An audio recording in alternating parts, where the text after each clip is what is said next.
Ladies and gentlemen, let's get ready to rumble!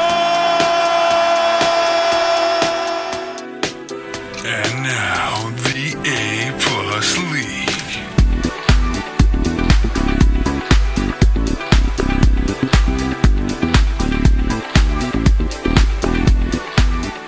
What's happening, everyone? Welcome into another episode of the A-Plus Sports League podcast. Week 12 picks, Survivor. We have everything that you can imagine this week. Big week, lots of fun games for the holiday. No buys this week, surprisingly. Remember to click the like button, subscribe, share the video. I'm your host, Matty Maitai. With me, as always, Nick Cometta and Matt Libanati. What's happening, guys? Nothing much. I actually have a mask on because you whipped ass just before we started broadcasting. And also because of COVID, but mostly because of the first thing I said. And also, no bye weeks, which means I can get more of these answers correct. You know? And more wrong. That's how that works. Oh, wait. I forgot I went 3-11 last week. So, all right. We'll try to regroup, you know? More games, better to get back to 500, you know? All right, so to recap last week, our picks against the spread were not so great. Terrible. Nick went 3-11, Libs went 4-10, and I led the way at 6-8, still not good. And overall, it brings our records for the season to pretty pedestrian numbers, to say the least. Overall, Nick and Libs are tied, actually, with a record of 22-31-2 against the spread, and I'm trailing them by a few games at 18-35-2. However, on the A-plus locks, I have been fire. 3-1 with the A-plus locks and 2-1 with the A-plus over-unders. I went 2-0 last week. Both Nick and Lib went 0-2. 0-2. Bengals money line, huh? If Joe Burrow didn't Shut up! We're not talking about Burrow. decapitated, they could have probably come back and won that game. Well, they were winning when he left, so I'll give you that. So Sorry, didn't, no, we weren't. didn't expect that. 9-7. But I forgot. the only way to come back after going 0-4 on A-plus locks, I think I have to go 4 straight this time. You know, pick 4 locks, get back to even. You're going to lock up. How about this? You do a Thanksgiving lock. You pick all 3 games for Thanksgiving, and those are your locks this week. I like it. I'll let you do that. You allow 3 straight locks and count them? No. Do whatever you want. Do whatever you want want. to lock up more than one. That's fine, I feel. Yeah. No, go ahead. That's fine. I'm going to lock up a couple. I'll let you do multiple if they're all Thanksgiving. How's that? Okay. All right. Thanks, Dad. All right, let's move on to the Sunday slate of games. Weekend with my game of the year. A $100 better made $10,000. A $500 better made $50,000. Well, I got 6 games on Sunday that I'm releasing absolutely free. These games are a burial, a blowout, a human lock. You can bet your unborn children on these 6 games. Absolutely. Okay, so the first game that we have on this week's Sunday slate is the Las Vegas Raiders at the Atlanta Falcons. Falcons +3 over under 56. Let's lead off with the resident Falcons fan. Nick, what do you think? My lock of Falcons winning out last week would have hit if Julio Jones stayed into the game. You can't argue that point because it didn't happen. But the Falcons are a different team without Julio Jones. He provides so much attention that it takes away a lot of Matt Ryan's options. Matt Ryan loses that security blanket, has sometimes panicked with pressure in his face, and with the Raiders again looking somehow good against the Chiefs again and almost winning that game, I don't see how the Raiders don't win this game by more than 3 points. Is Julio playing? He's TBD. Okay. I don't think he's been practicing yet, but it's still early in the week. It looks like he pulled his hamstring again. Same hamstring that's been aggravating him. But if he is in, I kind of like the Falcons to cover the 3. I think they go up big, and then I think it'll be a 3-point game if Julio is in. So I'll take the the Raiders with the -3, hoping they win by a little bit more than the Falcons covering 3 points. You know what I'm saying? Yep. No, I mean, I agree with everything you said. I do think that Julio's going to be out this week. Again, soft tissue injuries are never easy, and it's why rush somebody back and then lose him for the next 3 games. So they've already said it's going to be a game-time decision. I'd be surprised if he comes back so quickly. This is one of what I found to be one of the easier spreads of the week. It's on a short list for locking it up, and I'm going with the Raiders here to cover 3 points. Do you not think the Raiders have a kind of another letdown game after a very good game against the Chiefs? I get what you're saying, and that it does fit a narrative, but I don't. The Raiders are very definitively a better team than the Falcons, and I'm not trying to sit here and say the Falcons are the worst in the league, but I think the Raiders cover. So when I first took this game, I was leaning Raiders, but I'm going to go with Atlanta. I think it's a little bit of an overreaction on the market in general, just because the Falcons just went up against the Saints. Saints have beaten the Bucs. I mean, the Saints are a good team. Yeah. Like, it's a tough team to beat. I know Drew Brees didn't play, but Taysom Hill played well, and that defense is just vaunted. This Raiders defense is fucking garbage. I'm looking at all the stats. The Raiders and Falcons are actually very similar. They have the same amount of takeaways. I think they're 28th and 30th in passing yards allowed. Neither team really generates much pressure. I think it's a similar game, and if you're going to give me a home dog +3, I'll take that. Honestly, the over might be a nice play. Over makes a lot of sense. That's what I was looking at in the sense of that. You know, the Falcons kind of crapped out again last week on the over. But again, I thought it was because Julio Jones. I don't like the over if Julio's not playing. That's Julio's key to all of it. Julio is definitely the key, I think, and they're a different team without him. And that 3 points switches a lot with him in now. Yeah, I mean, you're right that the Raiders' defense isn't great. I wouldn't call them complete trash. But they're both mediocre, and Raiders' offense is way better than the Falcons. I see this Falcons. I don't agree. They're ranked 9th in DVOA versus 21st. I like the Falcons coming in, going up big, and then losing this again. I can see this, and then I think they lose by a field goal, and that's why I mean, in which case we all push. I mean, it doesn't even matter. But I will say, I mean, the last thing I'm going to say, Raiders traveling east. It's never a great slot for people. Yep. Fair. All right, let's move on to the next game. Ooh, we got all 3 of our teams in a row on this slate. Early games here. All right, we got the Los Angeles Chargers at the Buffalo Bills. The Bills are favored by 5.5 points, over under 53.5. I'm going to lead off. I'm going to take the Chargers, and really the logic of it is we're definitely going to lose this game, but we'll probably get down 7 to 10 points and backdoor cover is my hope, or we'll get a lead and just blow it. But either way, I think we can cover the points, and we'll probably lose by like 4. Did you read what I wrote down? No. Because, I mean, my only notes here is, are the Chargers going to lose by 2 or are they going to lose by 8? Because they're going to keep it close either way. It's going to be a Chargers late game, as all their games seem to be, except for a couple. And I think that the Bills put in a late field goal to cover and put the game away. I think the Bills are going to be up by 6, and they're going to put up a last touchdown or field goal to put it away and cover the spread. They don't even need to kick a field goal, Matt. They can just run a fake play on special teams. We are 32nd in the league on special teams ratings. We gave up a block punt to the Jets, of all people. Every week, it's either we allow a kick return, we get a block punt, our money badger kicker shanks it by a mile. I've never seen such a bad unit of a team. Our special teams is atrocious, and a lot of people don't even think about it half the time. You don't hear special teams much. It's not even just like the kicker. It's like everyone, like Joshua Kelly just completely whiffed on a block and they're so bad because like Jets are really bad at special teams too this year, but the Chargers are just like, I don't know, I don't have anything up in front of me, but I feel like the Chargers are close to like historically bad this year in special teams. It is. And the one last thing I'll say, a little look behind the curtain, the emotional clubhouse leader of the team is a special teams coordinator. He's been in the league forever.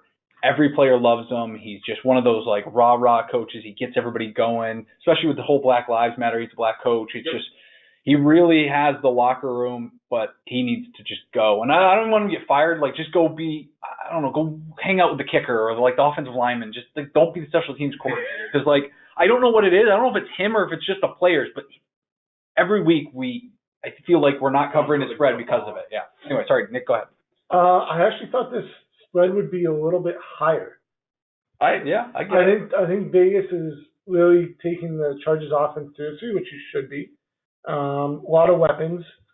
But I think the Bills are adopting more of a bend, don't break defense. I think they don't stop it. I think they're going to stop the amount of touchdowns that the Chargers score, and they push those special teams out more. And the Bills are coming off a bye week and at home. Chargers traveling, like you said, coming east. Give me the Bills. Okay. I forget if I already said this or not. I just got another notification. DeAndre Swift did practice today in limited fashion, so definitely moves up my DFS picks and running backs if he is playing. Oh, I think my nipples just got hard. Oh my God, that's great. I can't wait. I'm desperate at quarterback or at running back one of my leagues. I need him to play because it's either him or I'm starting Gio Bernard again. All right. Speaking of Gio Bernard, let's go to the next game. We have the New York Giants at the Cincinnati Bengals. The Bengals are getting 4.5 points at home. Over under set at 42. And actually, this game, our book is 4.5. I looked at another book. It's already at 7. Yeah. I'm shocked that we can still get this number. Which is why I already bet it. This is why Go put it in. Run. This is why it's a my fourth A+ lock of the week. You don't get a fourth one. What? And you wouldn't get to pick first. Bert would get to pick first. This is my A+. I'm just going to keep it down. A+ lock of the week. You guys have it. Listen, like, subscribe, and note in the comment section below if you allow me to have 4 A+ locks. I don't know why you don't. If we get any comments that say Nick should get his lock that isn't from him or his girlfriend, I will or Bill. I will allow him to take this as a lock. Oh, this is going to be easy, boys.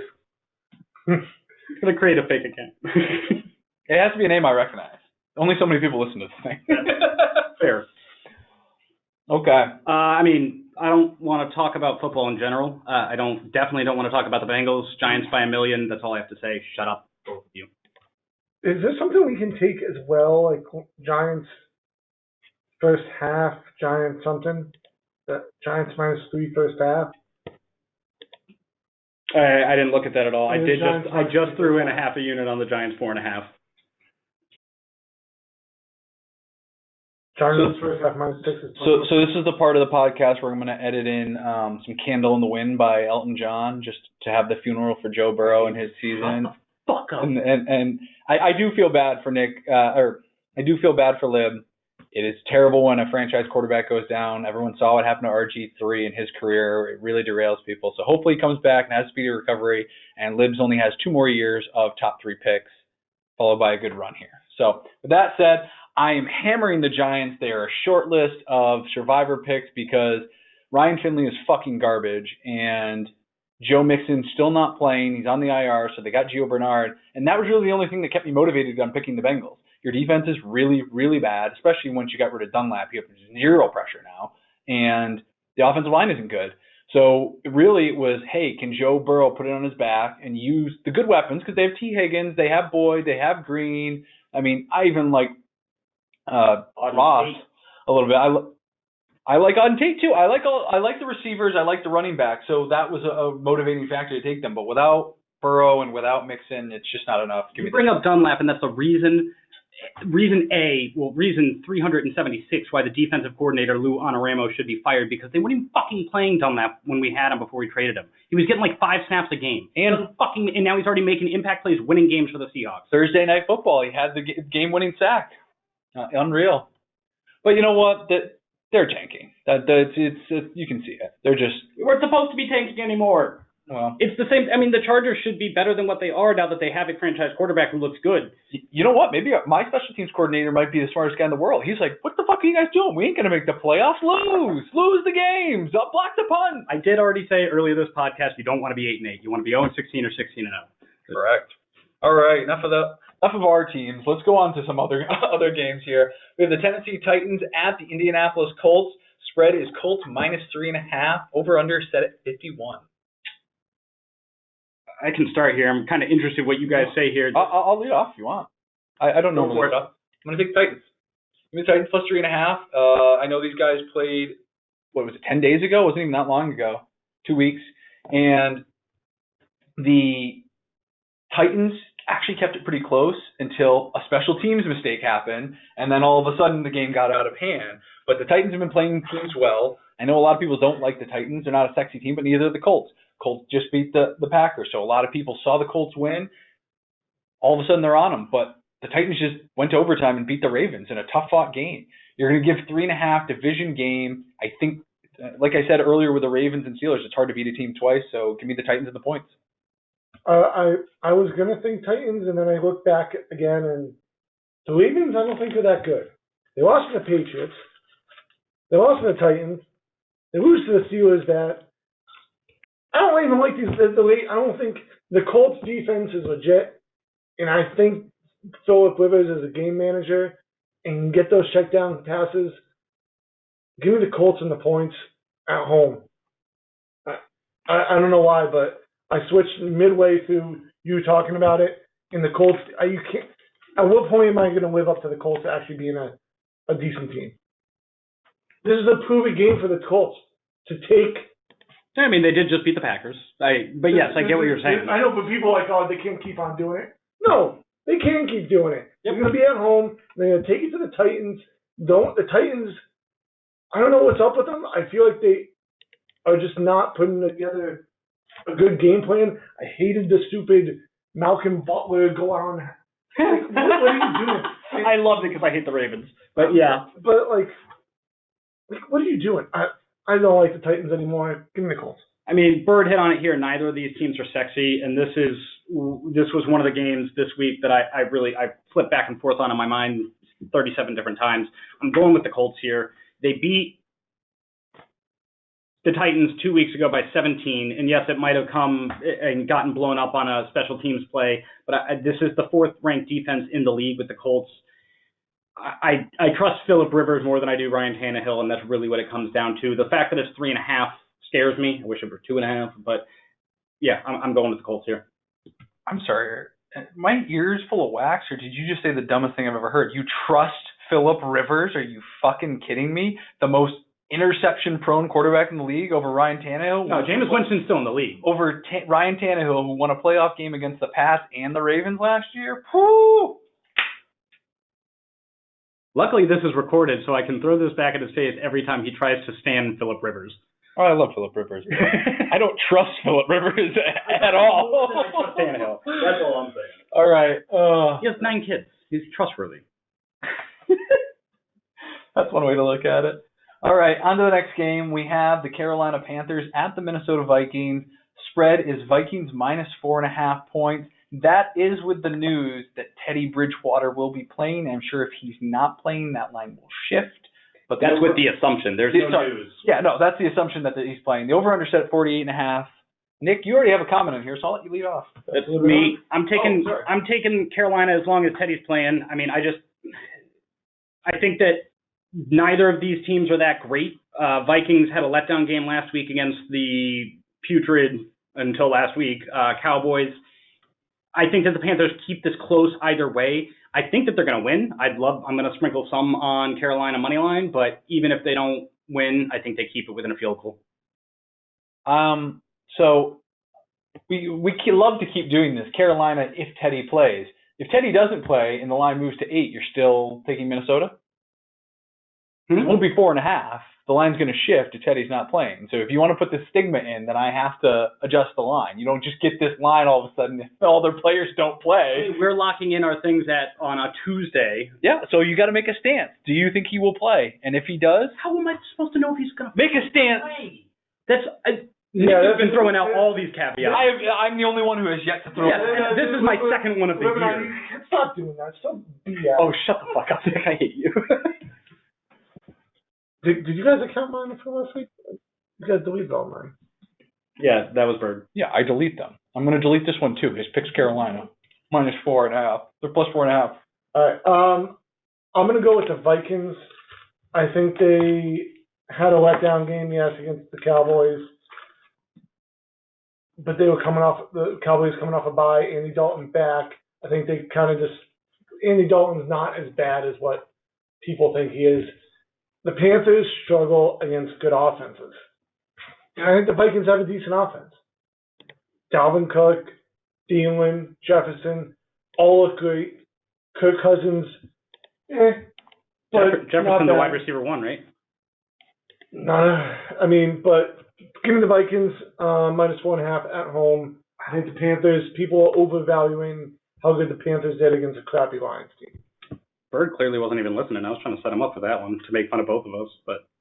I'm really focusing on this, and I'm looking at stats while Nick's talking, and I understand where he's coming from, because I'm really torn on this game. I'm like 99% sure that Bridgewater's going to play, because he almost played last week. Like, they were just being cautious, and they knew they were playing the shitty-ass Lions, so fuck it. Let's roll the dice on it. I think Jay Walker.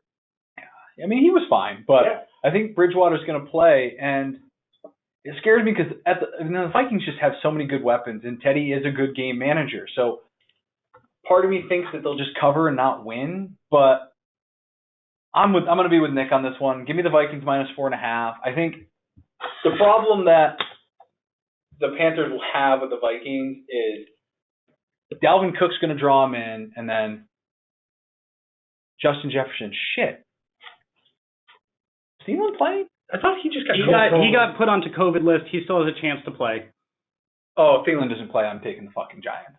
Wait, you're trying to put a caveat in? No, we're putting cap. Wait, What is this? Locking in our things on a Tuesday. Yeah, so you got to make a stance. Do you think he will play? And if he does, How am I supposed to know if he's going to make a stance. play? That's Yeah, Nick has been throwing out all these caveats. I'm the only one who has yet to throw. Yeah, this is my second one of the year. Stop doing that. Stop BS. Oh, shut the fuck up, Nick. I hate you. Did you guys account mine for last week? You guys deleted all mine. Yeah, that was Bird. Yeah, I delete them. I'm going to delete this one too. His picks Carolina -4.5. They're +4.5. All right. I'm going to go with the Vikings. I think they had a letdown game, yes, against the Cowboys. But the Cowboys coming off a bye, Andy Dalton back. I think they kind of Andy Dalton's not as bad as what people think he is. The Panthers struggle against good offenses. And I think the Vikings have a decent offense. Dalvin Cook, Thielen, Jefferson, all look great. Kirk Cousins, but Jefferson, the wide receiver one, right?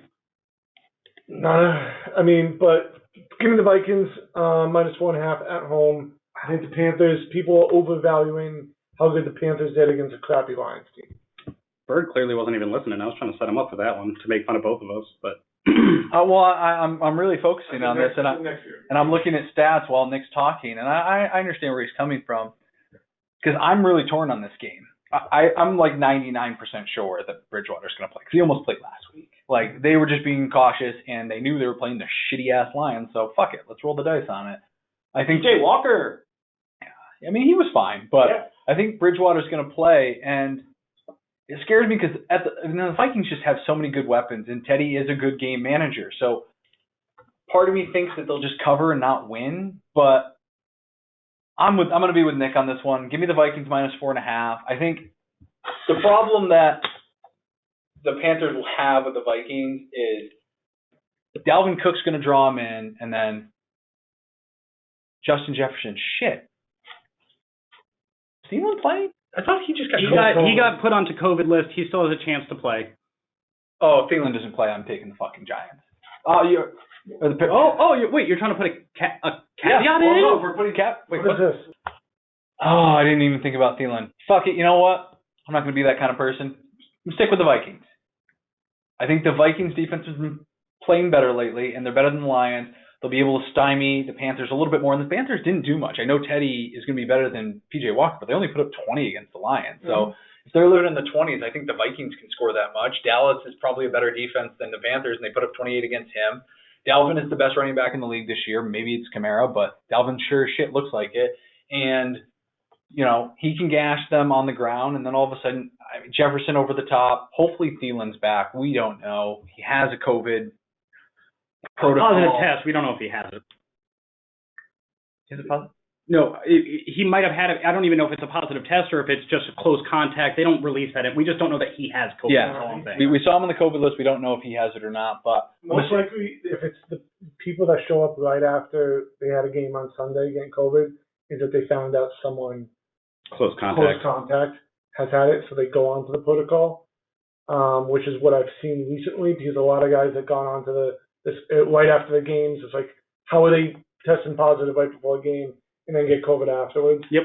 It's usually because they found out someone else had close contact and they had it. So I think Thielen hopefully comes back in place.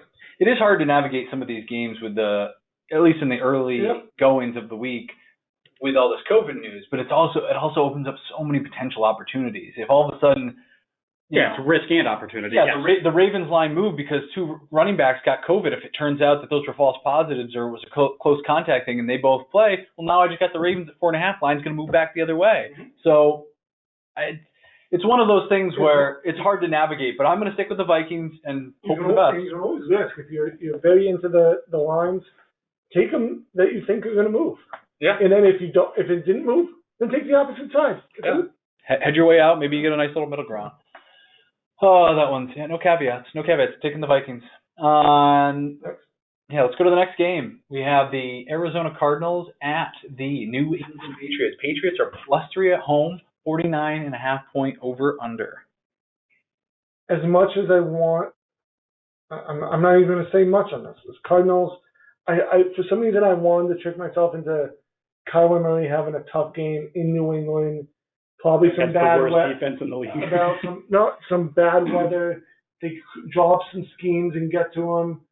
But no. Cardinals have too many weapons. Kyler Murray's going to have all day, run all of them.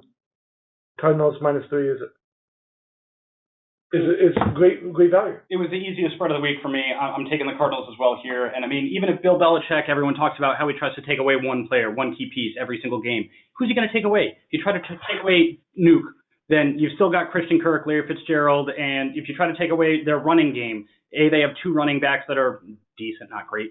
I just, like you said, this air raid offense, I think there's too many pieces here. And you can't take away the fucking quarterback. Yeah. And you can try to take away some of the runs, and then let's see if Kyler Murray comes up short, quote unquote, standing in the pocket and making throws. I still think you can do it. This is a spot I almost would always take the Pats. I mean, they're a home dog, which hasn't happened very much over the years, and they're getting 3 points.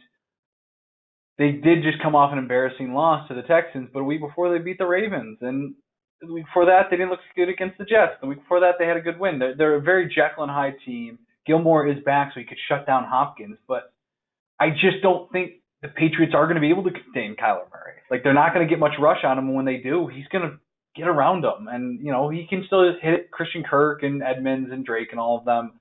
I don't love it, but I'm going to lean the Cardinals here. All right. Across the board easy. All right. On to the next game. We have the Miami Dolphins at the New York Jets. I'm taking the Dolphins -7. The Jets suck, and I think Miami covers. Same. I think I'm going with Miami here, but I think it'll be interesting to see how Tua comes out and plays after getting benched for performance reasons, according to Brian Flores last week, when he could have easily said that it was, because Tua did get his leg rolled up on and he wasn't hurt by it, but he could have said, oh, we just wanted to be precautious. But no, he just said it was due to performance. They brought in Fitzpatrick to try to pull a rabbit out of a hat and get him a win late in the game, and it didn't happen. So I'm curious to see how Tua performs after being benched. I still think they can easily beat the Jets. If the Chargers just beat them by 6, I think the Dolphins can beat them by more than that. Yeah, and I like what you're saying, because I think Brian Flores is a very good coach, and this is just like, Tua, this is your team. You got to be held accountable for it. I'm not going to, hold your hand while you try to get through these games. Like, you're a big boy. So what? You're a rookie. You were 5th overall. Fucking do it. And they just gave him the keys to the kingdom, so don't just start coasting all of a sudden. And we should have won by 8. We gave them a safety. So if we, like you said, if we can do it, anyone can. I have nothing else to say. I think 7's a lot. because the Dolphins don't really blow a lot of teams out on the road. So this isn't actually on our book right now, and I don't know why. I had to find a different book. It was at 7, but this was at 6.5 last I checked on our book. So you might be able to find at 6.5. I feel better about it. 6.5, I feel better. 7 is, I feel like. Also, not a terrible spot for a tease. If you tease Dolphins down to -1, basically a pick 'em. It's a good tease spot. So I'm going to entertain that one. All right. Enough of that shit game. Let's go to the next game. We've got to another shit game, and this is actually the last 1 p.m. game we've got this week. A lot of 1 p.m. games. No buys this week. So we have the Cleveland Browns at the Jacksonville Jaguars. Spread is Jags +7. Over-under 49. Right now, the spread is kind of up in the air because there's still debate if Gardner Minshew will be playing or Jake Luton. I mean, I don't have much to say on this. I'm actually going to take the Jags with the points. I just don't think the Browns have that many weapons on offense to cover a 7-point spread. I know they run the ball a ton, but 7 points is tough to cover on the road. And I almost took the Jets previously, but I just don't think they cover the points. I think the Browns easily win. I don't think they cover the points. I'm right there with you. I mean, I think that 7's too much. The Browns have had the quote-unquote luxury of the football gods telling them, hey, fucking run the ball because Baker Mayfield hasn't been good this year. Their last 3 games, the past 4 weeks, there's a bye week in there, there have been torrential downpours in Cleveland, and it's forced them to run the ball down people's throats. It's going to be interesting to see how Baker performs this game when they don't have a monsoon that forces them to run the ball. And they're lacking receivers with Odell out, and Jarvis Landry has not been the same. He's been banged up all year. Seems like a new injury every other week with him. I think that they're going to win. I just don't think they cover the 7 points. And to that point, Jacksonville has the second best run-stop win rate in the league. So if there's one thing the Jags' defense is good at, it's stopping the run. This is an interesting matchup. I was leaning the Jags going into this, but hearing you guys talk, I'm going to take the Browns. I don't like you going last time. I would have done exactly what you did. Oh, I don't like you doing it because I would have done the same thing. Well, I'm also just looking at the numbers here, and the Jags are terrible. And they are. Well, I do. What worries me is I think with Minshew back, they might have a revitalized offense because if Luton plays, it's Browns by a billion here. I'm so confident if Luton plays, but my fear is that Minshew is going to play, and if Minshew does play, I think it's a little more difficult. The thing is, I don't think Robinson's really going to get going because the Browns defense is pretty good. I think he's going to struggle more than he has the last few weeks. The last few weeks they've been playing cupcake defenses, so I think he's going to struggle a little bit more. And then, I mean, as bad as Baker is, they can run the ball, and this Jags defense, passing defense, one of the worst in the league. And you want to talk about pressure rate? The 32nd. They're dead last in pressure rate. Yeah, they have one player, Josh Allen, who can rush a passer. And guess what? He got hurt last week.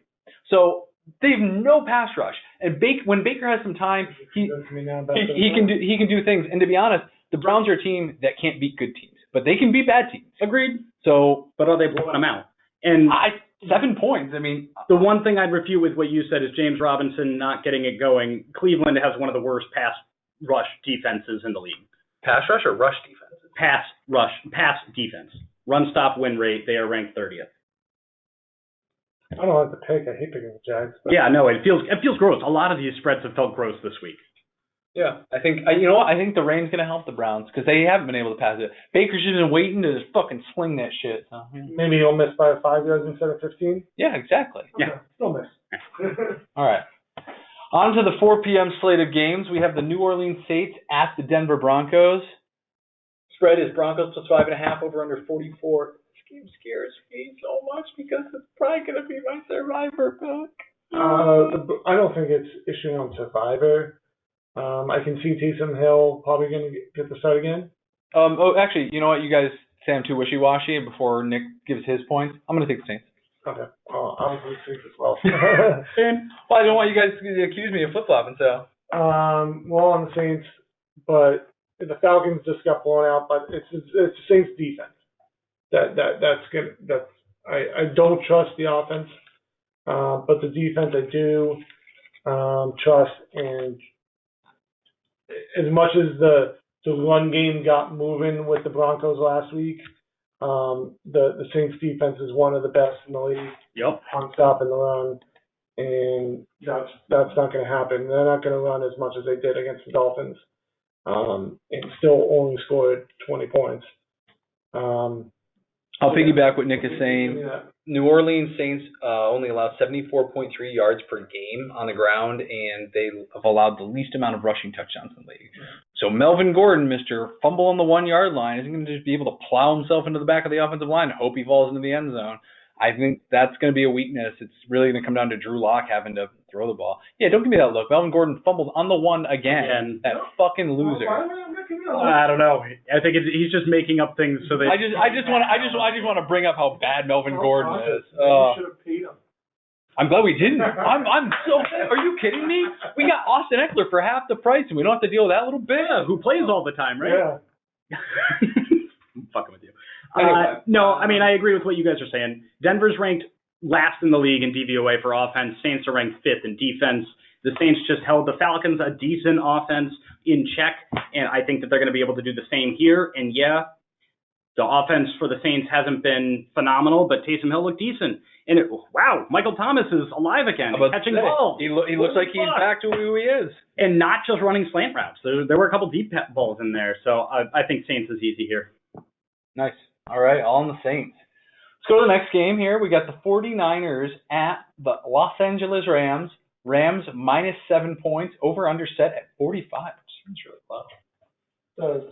What do you guys think? Ruben, you want to start this one off? Yeah, you can start.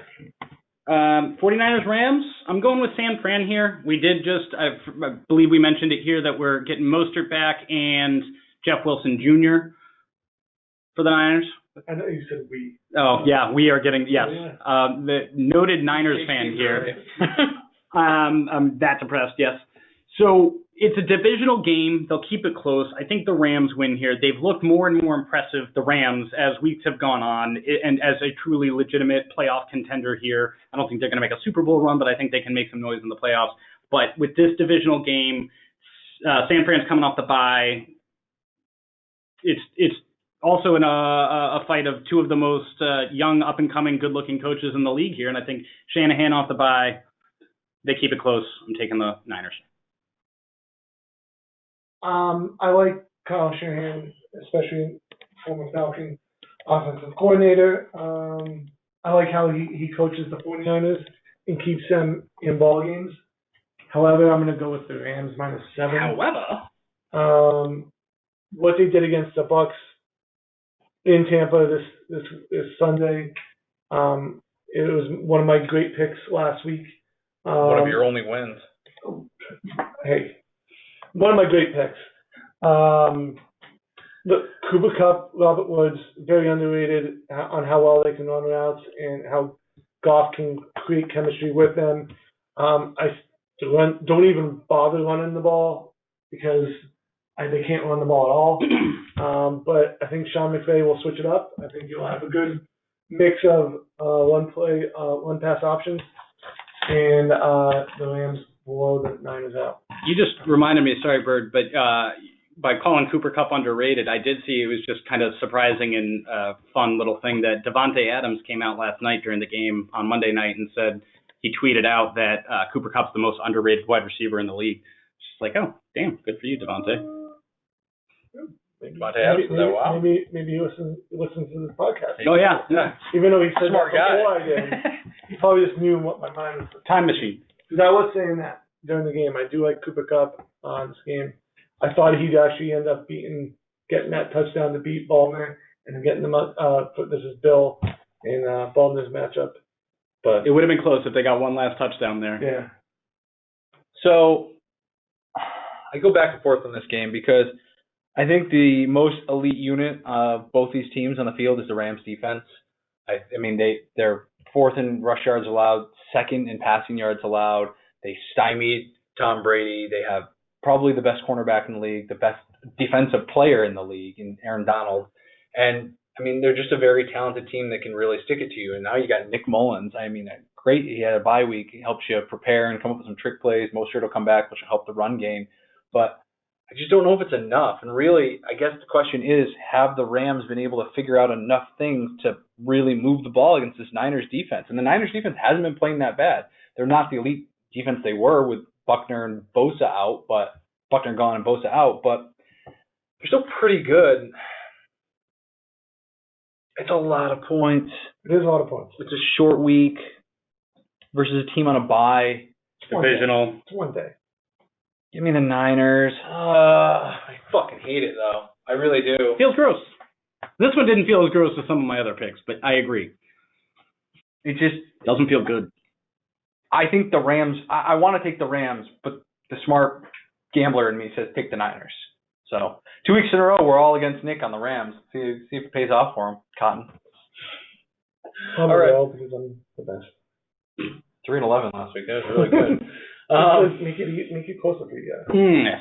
On to the next game. This is going to be the best game of the week, hands down. Yep. For sure.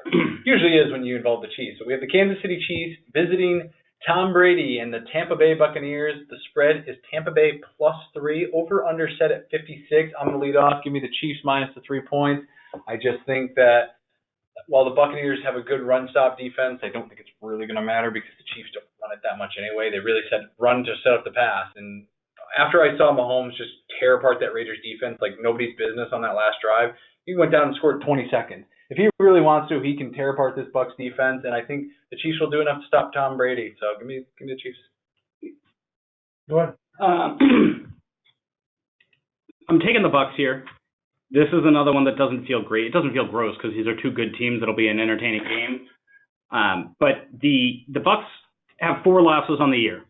2 against the Saints were blowouts. Throw it away.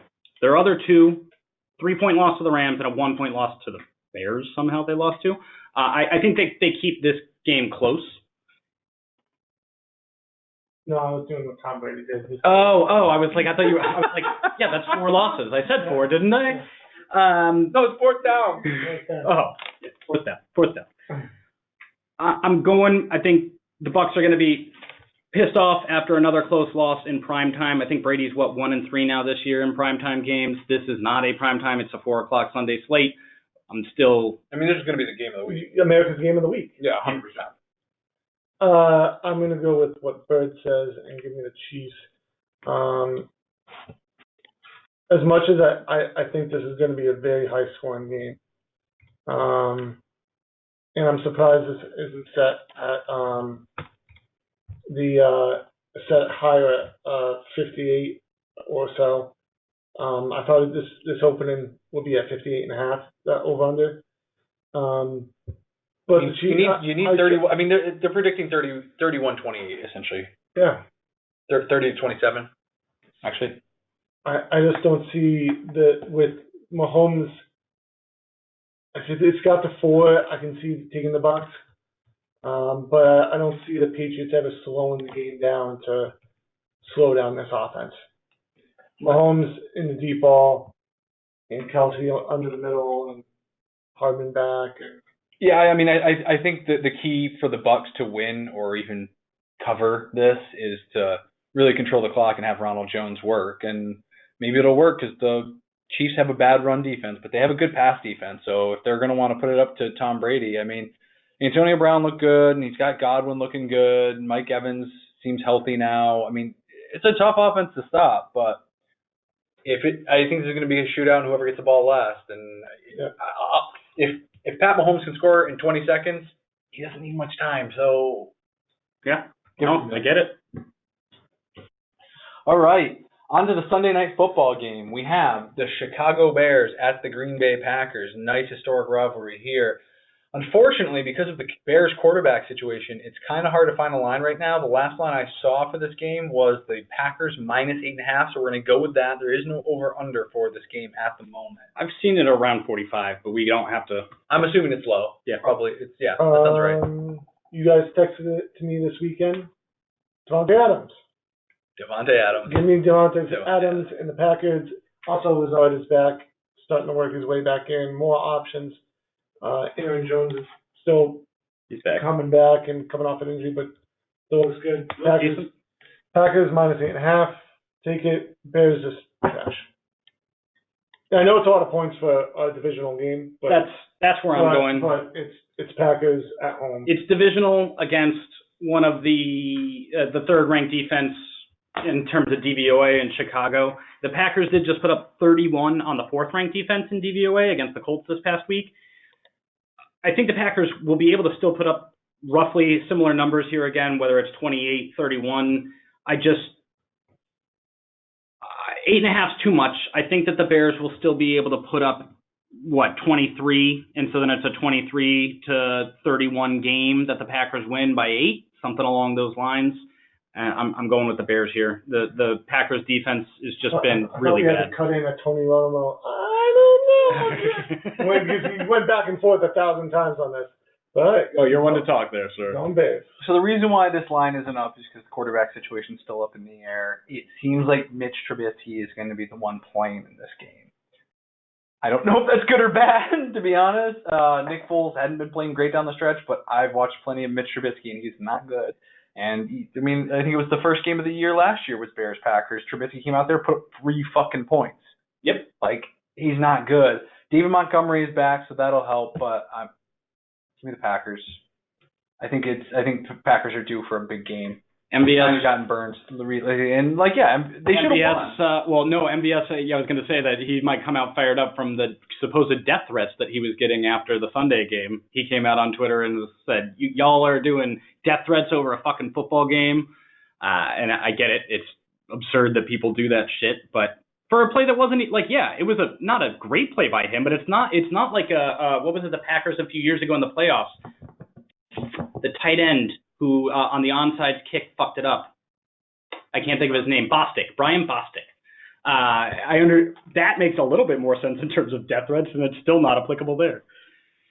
Hey, guess what, Green Bay Packers fans? If you're pissed at MVS, maybe just turn around and look at your fucking defense that gives up 40 points a game and shut the fuck up about that. Seriously. Anyway, I think Aaron Rodgers is going to be pissed off, and he's going to come out firing. So we'll see. We'll see how that goes. Mitch Trubisky sucks big balls. On to the next game. We have the Monday Night Football game here. Another shortlist game for Chicago. Another game I'd love to tease down. Okay. The Packers game? Yeah, it's a good tease spot. If it is at 8.5, tease it down to 2.5. I think the Bears can comfortably win, or Packers can comfortably win by 3. 8.5 seems like a lot. It's a good tease spot. Maybe we should get a podcast teaser here. Free money teaser. Yeah, free money teaser comes out here. We get the Packers minus 2.5, and we'll put it with Dolphins minus 1. Yeah. Was that the other one we were looking at? Yeah. Or even Browns minus 1, but I like the Dolphins better. I agree. Dolphins better. Yeah. Okay. Or Rams minus 1. Yeah. All right, on to the next game. We have Monday Night Football, the Seattle Seahawks at the Philadelphia Eagles. Eagles are +5, over-under set at 51. Give me the Seahawks. They're coming off of a long week. I just think that Russell Wilson is going to find his groove back again. And to be honest, I don't care who they're fucking playing. I don't know if I'll take the Eagles again until I see Carson Wentz. Carson Wentz should be benched. If there's any quarterback that has played worse this year than him, point him out, because I'd almost rather Jake Luton. I as much as he has been awful, his offensive line has not helped him out. No, but he and his wide receivers have not helped him out. Hey, I get all that, but he's an experienced quarterback at this point. He was an MVP candidate. I understand the offensive line issues, but only so many excuses. And the last 2 weeks, I agree. The last 2 weeks, he's had all his weapons back. Miles Sanders is back. Alshon's back. Ertz is a big one. Ertz is a big, but Dallas Goedert's playing. Dallas Goedert. Ertz before he got injured. Yeah, Ertz wasn't doing shit early in the year. Carson Wentz is missing the target. The guy they have to cover. Yes, agreed.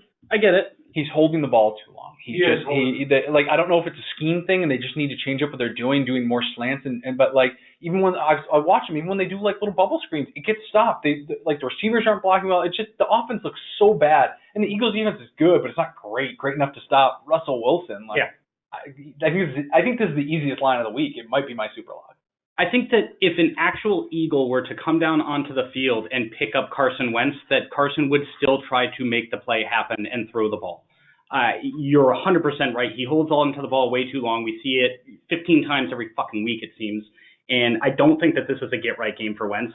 There's not much you can point to that he's done well this season. And Seattle, their defense is finally starting to look like NFL defense instead of a Big Ten defense.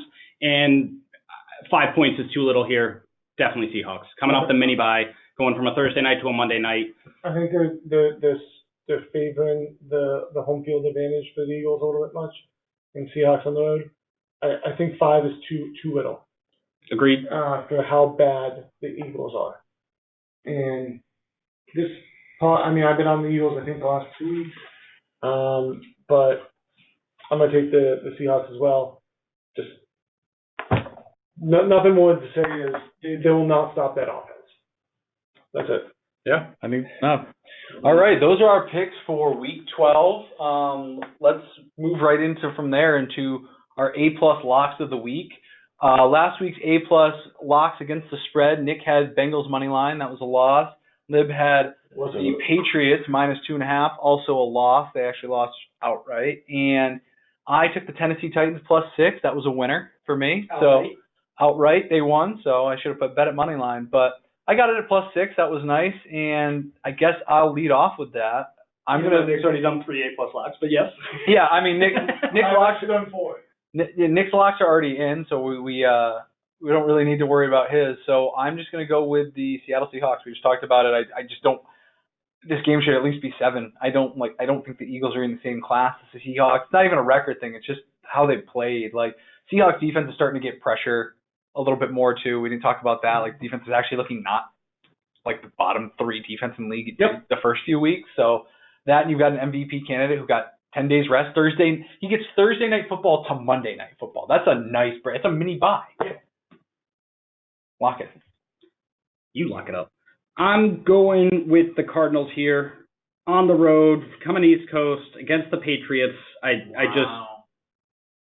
They're favored by 3. I think that these are just 2 different classes of teams, and that the Cardinals should beat them by a decent amount more than that. I think it's a touchdown plus, and I'm going with the Cardinals. Not bad. I mean, I don't love it, but the Cardinals do have the same gap that Seahawks did, so that is nice. They get 10 days to prepare for the Pats. I don't know why. The game just really worries me. Sorry. Nick has the Texans, Cowboys, and Steelers as his Thanksgiving locks, and if we can get a comment from a listener out there, whoever it is, that says Nick should get the Giants and over the Bengals as a lock, I will allow it. Good luck. I'll be waiting for the comment to blow up. Okay, so that'll transition us right into our A+ over-unders for the week. To review last week, Nick had the Falcons and Saints over 50. That did not hit. Lib had the Cowboys Vikings under 48.5. Not even close. That did not hit as well. And I had the Pats Texans under 49, which I didn't think was going to hit the way they were scoring, but it did, and ended at 47. So I'm going to lead off again with the over-unders. This one I have a little more trouble with, so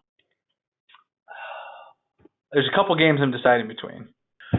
Okay, I think I know which one I like the most. I mean, I'm between the Browns and the Jags. I'm also between, as an under, and I'm between the Cardinals and Pats over. But after what I saw Deshaun Watson do against that Patriots defense, not like Pats aren't missing anybody that isn't playing. Like Gilmore was there, and they still got lit up.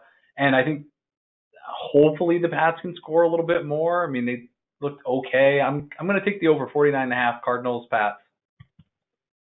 I'm surprised on that. I just think the Patriots. I would never bet a Patriots over.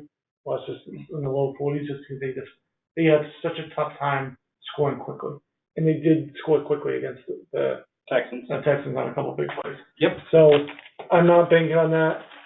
One over that I'm going to take is the over in the Panthers Vikings. Ooh. I just think I think it's going to be a lot of garbage time points. Defense don't play well. I don't know what it's supposed to be. Give me it. This is the way. Go ahead. I'm taking the other game that Bird here was debating, Jags Browns. It's at 49 right now. I think that the Browns are still going to be trying to run this ball and run out the game clock quickly. I think that the Jags' best option against this defense is to run the ball. I think this game is going to be one of the quicker of the 4 o'clock slate, and I think it's going under 49. You know, actually, I really like that one. I'm changing mine. I'm already changing mine. I'm going first. I'm not doing the Cardinals pass over. You kind of talked me out of it. I still do like it, but I think I like one better. Chargers Bills over. That game might be 100 points. I can see that. I looked at it the other day. In the last 7 weeks, I think we haven't hit that under once. Bills defense is good, not great. Our defense blows, and both those offenses are good. So. Are they even good, the Buffalo defense? Yeah, they're good, not great. Yeah, mediocre, yes. Yeah. I don't know why I'm going to go with the big dogs. Give me the Chiefs spots over. I don't know why. It just seems like It's such a high over already. It scared me. It's a high over already. What did you change from? I changed Chiefs spots over. What Vikings Panthers over. Oh, yeah. So why would I trust two bad teams that I think can put up quick points? Especially when we don't even know if Teddy is playing. I think he is, but too many question marks around Thielen and Teddy Bridgewater. Yeah, very fair. That's why I'm switching. I kind of forgot about that. So give me the Chiefs and Bucks that can play defense. Nix is hoping for a big shootout there. Yeah, I mean, I could see this being like that Rams-Chiefs game like 2 years ago. Oh, yeah. Where it was just non-stop scoring. Or even, what was it? Like 53 to 51 or something like that. I saw, yesterday the Bucks and Rams played each other last year when it was Jameis at quarterback. I think it was, 54 to 40, or it was like a 90-some-odd point game. Yeah, no, I like it. Yeah. Good call. All right, so to recap, I have the Chargers Bills over 53.5. Lib has the Browns and Jags under 49, and Nick has the Chiefs Bucks over 56 as our A+ over unders. I am glad that you recapped so that people could fade Nick and I. Good job. Well, should fade all my picks. I'm looking at the picks though. I'm looking at this picks this week. I am against you. You two are together, and I'm against you in 1, 2, 3, 4, 5, 6. Just 6. I'm at like 4 or 5 as well for me versus you two. Yeah. Wow. See some movement. I mean, I'm going to obviously finish one again, and I'm going to catch you guys in the season long. No, I'm only at 3. I need to make up ground, so I got to be a little contrarian here. I got to make up ground. Can I go? I'm going to be so nonconformist that I'm not going to conform. Lock every game. Actually, you want to know, I think I was actually like 7 in a row because I think Nick was on the Panthers and then shifted to the Vikings. No, you started with the Vikings. Sure. I don't know. Last week I killed myself when we were talking this out. I wanted to do the Jets. You guys talked me off of that ledge, and they covered. And the other one was – what was the other one? Eagles. It was Eagles Browns. Yeah. Browns. But what are you going to do? Anyway, all right, that'll do it for our picks against the spread this week. Whew, that was a good one. Let's jump over to Survivor real quick. You play to win the game. Hello? You play to win the game. Okay, so I got knocked out of the second chance Survivor pool in our big league that we're all in together. At this point, none of us are in it still, right? Correct. So we're all out of that one, but I do still have one Survivor team left. It's an individual team. I bothered both of these guys about it so far, and I'm just going to power rank my teams that I don't have all of these available, but if I did have everyone available, I think Packers are a clear number 1. I think the Rams are probably number 2, and then I think Saints are 3. I'm going to go with, I guess Dolphins would be 3, Saints are 4, and then I take Browns 5th. And that's kind of my order. Giants are a nice dark horse just because with Ryan Finley playing and no Joe Burrow, I think it's a game to consider. Yeah, I would actually go with the Saints and then the Giants. Because the Saints play still a tough schedule coming out. They play at Atlanta, which is not a tough game, but it's still away. Road division game.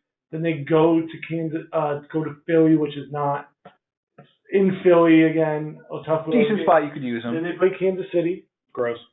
Tough. And then they play Minnesota.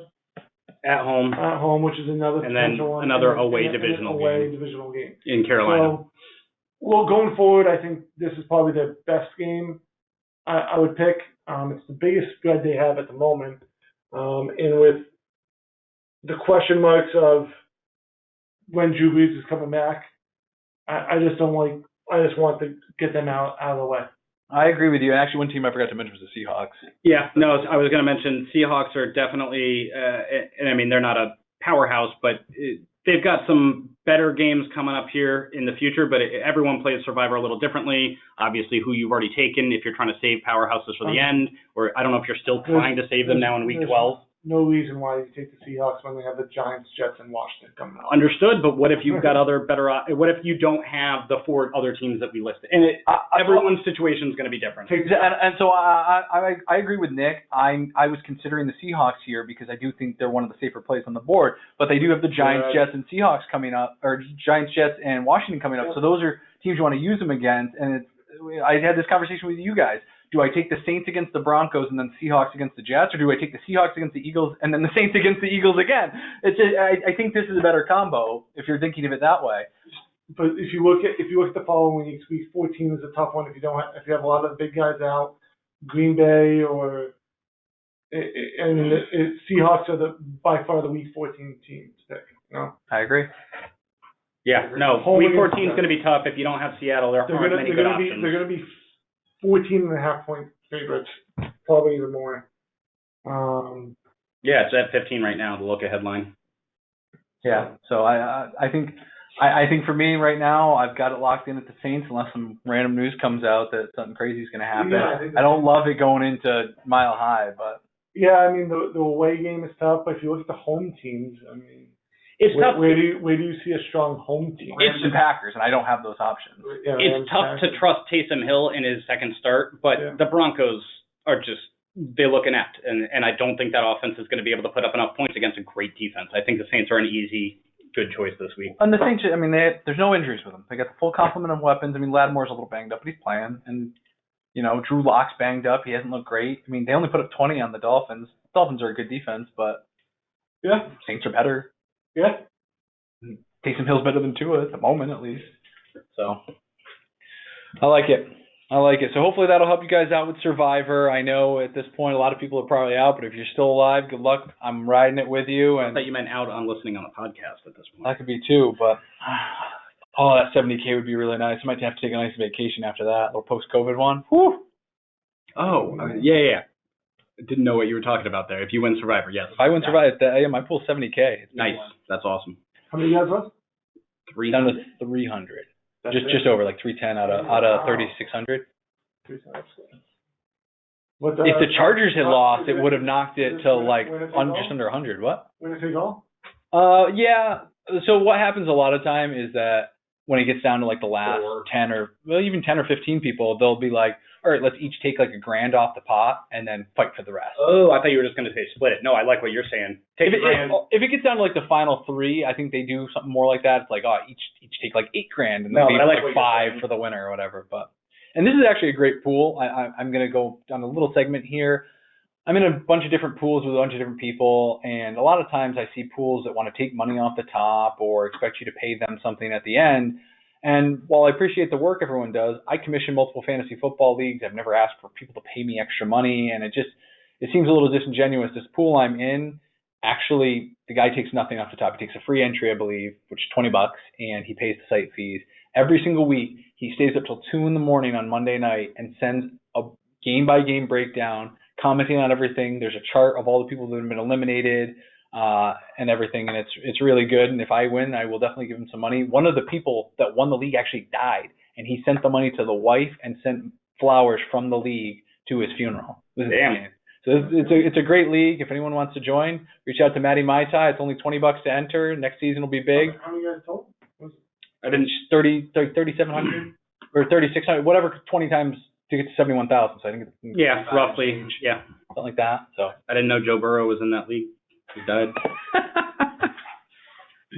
He's a recent ad. Yeah. Okay, so I think that pretty much covers it. I mean, you guys want to talk about any fantasy news or anything? I mean, I'm excited for Thanksgiving. I got a few guys going. It's going to be good. It's good. Crunch time for fantasy people, trying to make the squeeze into the playoffs. Seems like some people are on the edge. Some people are solidifying. Well, we've got, it's funny, 2 weeks in a row we have some A-plus league matchups between the podcasters here. Last week it was you and Libs. This week it's me and Lib. Yeah, Illuminati kept his playoff hopes alive by beating me. My team beat you well. I mean, his team shit the bed. Mine didn't exactly do well. And then Robert Woods would have been a nice start for me. Yeah, I don't know how you sit him, but Who would you put forward? Who do you put in over? who would you have started him over I have if I were Tyler you? Lockett, DeAndre Hopkins, Julio Jones, and Will Fuller. Would you put him over Fuller? In that matchup, probably. I mean, it wouldn't have made a difference. You only scored 92 points. That extra 14 really wouldn't have done it for you. Yeah. But hey, you live and you Would have learn. been a little bit closer. You're really battling for that bye, Nick. I mean, geez. Battling for the bye is now an issue. I have to come back. We have a good Fiore matchup this week. Hopefully, I Oh, can Jesus Christ. solidify a win there. Who just put up 60 points? 50, I'm sorry, 50. So I can solidify a win there. That might be the lowest point scored in a week ever. I mean, and Paul's put some low weeks up, but Yeah, and definitely in the league. But it's hopefully something I can latch onto and get a win here, solidify my bye. I don't know, because Savannah and Baldwin are facing each other. I need Savannah to hold on. that's a big one. Okay, second lowest score of the year, Paul at 68. Yep. That's how bad Fiore was this week. He outscored the lowest scoring man in the league by 18 points. Brutal. But all I know is Bill's still fighting for that last playoff spot. He lost, but he's down to 4-7. He still has a chance. He has the poly guy this week, and then he's going to have a winner take all. Oh, that's If I went, Bill's got a chance, and he plays the guy in the sixth playoff spot next the final week of the year. But if I win out or if Rick wins out, it doesn't mean anything. Bill has no chance. So I'm just glad I kind of control my own destiny. I hope you lose and Rick lose this week and Bill wins so that it's a three-headed monster that last week. That'll be great. Even if I win and Bill wins and Rick loses, it'll be a three-way tie. Yeah, but then it comes down to points scored. You and Bill are close. Rick's out of it if he loses both. Yep. Rick needs to win one and he's in. If he loses both, it's between you two and it's points. Oh, you got to win this week. No, you don't have to win. No, it could lose and win one. Yeah, he has to win one, I said. He's not guaranteed in if he wins one. It depends on which one he wins. Yeah, you need, if you win out and he loses one and one, you will jump him. Yeah. If he loses out, you win one, Bill wins two, then it's a three-way tie and it comes down to points, which is not in Rick's favor. If Rick wins out, he's in. Yep. So, whew, wild card, man. It's going to be crazy. All right, well, you guys have anything else? I mean, it's been a long podcast, but any final thoughts for the holiday weekend? Enjoy the Thanksgiving. Is this your favorite holiday bird? Or are you against it for the turkey bird? Oh, it's hands down my favorite holiday. Okay, and then it's bird day. That's all. I'm just checking. 100%. Dude, I got so many turkeys in my fucking yard. I'm ready to kill a couple and bring them to Thanksgiving dinner. Should have donated them the other day. We got Oh my God, yeah, for the frozen turkey. I could have bought a fresh turkey. What did I tell you about putting dead animals in the house? This is not the same. This is already dead. Yeah, Nick, if you want, I can come down to my house and kill a few. Enjoy yourself this weekend. It would be fun. All right, well, it's about that time, folks. We appreciate you listening. Remember to like, share the podcast with anyone you want. Subscribe if you haven't already. And we all from the A+ Sports Podcast hope that you have a great Thanksgiving weekend. Enjoy time with your family. And if you can't enjoy time with your family, just enjoy the fact that you might not. Enjoy time not with your family. Yeah, exactly. Stay safe, everyone. As long as you're not going to have COVID. So anyway, thanks for coming in, and we'll see you next time. Yep.